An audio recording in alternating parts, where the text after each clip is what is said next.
bareng aku. Wah, belajar tentang apa tuh? Kita akan belajar tentang Permintaan. Wah, sepertinya seru. Bagaimana kalau kita belajar lebih duduk Karimah? boleh tuh deh agar teman-teman yang lain nggak bisa lagi memahami apa yang kita jelasin dan kita bisa lebih enjoy jelasinnya.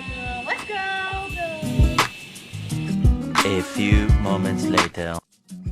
Nah, Del, kan tadi kita bilang kita mau ngebahas tentang permintaan nih.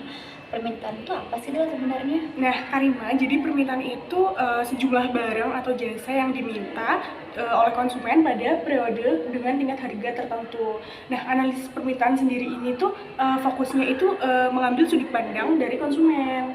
Nah, permintaan itu sendiri terbagi menjadi dua loh, Karimah. Apa aja itu, Del? Nah, yang pertama itu ada permintaan individu. Yang kedua ini ada permintaan pasar. Permintaan individu. Permintaan individu sendiri adalah sejumlah barang dan jasa yang diminta oleh suatu individu. Itu tuh bisa konsumen, perusahaan, dan bisa juga rumah tangga gitu. Nah, permintaan individu sendiri tuh ini memiliki dua syarat. Apa itu, Del? Nah, yang pertama ini ada kemauan untuk membeli, yang kedua ini ada kesanggupan untuk membeli gitu. Maksudnya apa itu, Del? Memiliki kemampuan dan memiliki keinginan untuk membeli. Iya. Nah, yang pertama, kalau misalnya kita ingin tapi kita tidak mampu untuk membeli, itu tuh tidak bisa dikatakan sebagai permintaan. Nah, sebaliknya jika kita mampu untuk membeli tapi kita tidak ingin membeli, itu juga tidak bisa dikatakan sebagai permintaan. Oh, gitu, Del. Kalau gitu aku kurang ngerti nih kalau mau pakai contoh. Contohnya apa sih, Del, dari permintaan individu itu? Oke, contoh dari permintaan individu itu seperti kamu membeli pensil dan binder untuk kuliah, dan aku membeli beras untuk kebutuhan sehari-hari gitu. Nah, tadi kita udah ngebahas tentang permintaan individu dan permintaan secara umum nih, Del. Kalau tadi ada satu lagi yang kamu bilang permintaan pasar. Ya, Permintaan pasar tuh apa sih, Del? Permintaan pasar. permintaan pasar itu adalah total keseluruhan dari permintaan individu. Rin, jadi misalnya contohnya itu adalah ketika mau lebaran, itu kan banyak rumah tangga atau banyak ibu-ibu yang membeli daging sapi. Otomatis permintaan daging sapi di pasar itu naik karena banyak rumah tangga yang membutuhkan untuk dikonsumsi pada saat hari raya. Seperti itu. Aku paham deh kalau gitu tentang permintaan secara umum, permintaan individu, dan permintaan pasar. Nah, teman-teman, tadi kita udah dengerin dari Adel beberapa penjelasan tentang permintaan. Sekarang aku mau ngejelasin nih, Del, tentang hukum permintaan. Apa tuh? Hukum permintaan. Nah, Del, jadi hukum permintaan itu berbunyi ketika harga barang turun, maka jumlah permintaan barang itu akan meningkat. Begitupun sebaliknya, jika harga barang tersebut naik, maka permintaan barang tersebut akan turun. Ini berlaku ketika ceteris paribus. Apa tuh ceteris paribus? Nah, ceteris paribus itu adalah kondisi di mana faktor-faktor lain dianggap tetap selain harga dan jumlah barang yang diminta. Hukum permintaan ini juga bersifat dia tuh korelasinya negatif ya, Del, antara harga dengan barang seperti yang tadi sudah aku jelasin. Oke, aku paham nih tentang hukum permintaan. Kamu mau tahu nggak sih faktor-faktor apa saja sih yang mempengaruhi permintaan?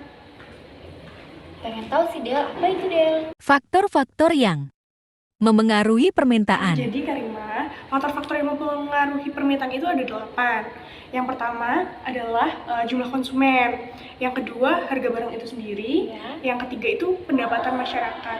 Kenapa pendapatan masyarakat bisa mempengaruhi? Karena kan ketika masyarakat itu pendapatannya bertambah, maka permintaannya juga bertambah. Contohnya kalau kita punya uang banyak, pasti kita akan lebih sering membeli barang-barang yang kita butuhkan. Gitu. Yang keempat ini ada distribusi pendapatan masyarakat. Kemudian yang kelima itu ada selera konsumen. Nah, selera konsumen ini sangat mempengaruhi loh terhadap permintaan Masyarakatnya itu Iya, sendiri. betul. Karena selera konsumen ini biasanya tuh tergantung dengan adat istiadat, terus tren, dan juga gaya hidup di masyarakat. Nah, kemudian selanjutnya itu ada harga barang selain itu. Contohnya ada barang substitusi seperti AC dengan kipas angin, beras dengan jagung, dan lain sebagainya. Kemudian juga ada barang komplementer, kayak misalnya itu nasi dengan lauk, HP dengan memory, ya betul. betul. Terus selanjutnya ini ada ekspektasi masyarakat.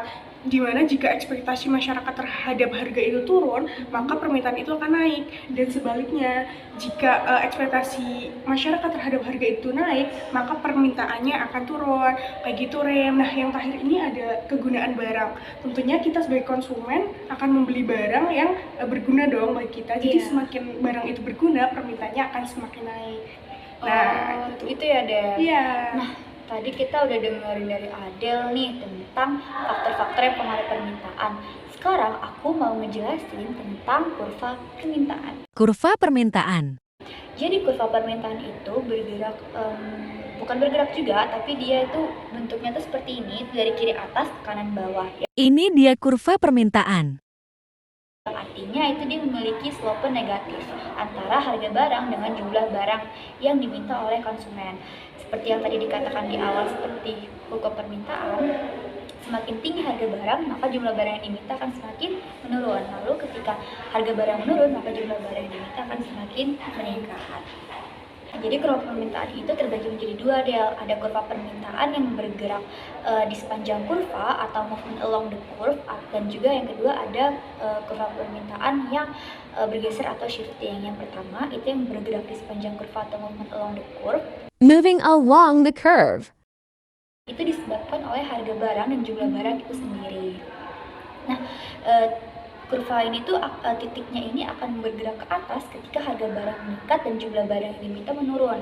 Lalu dia titiknya akan bergerak turun ke bawah ketika harga barang turun dan jumlah barang yang diminta meningkat.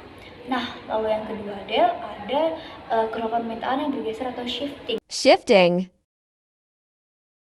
Jadi dia itu dipengaruhi selain oleh harga barang dan jumlah barang, yaitu oleh IPET.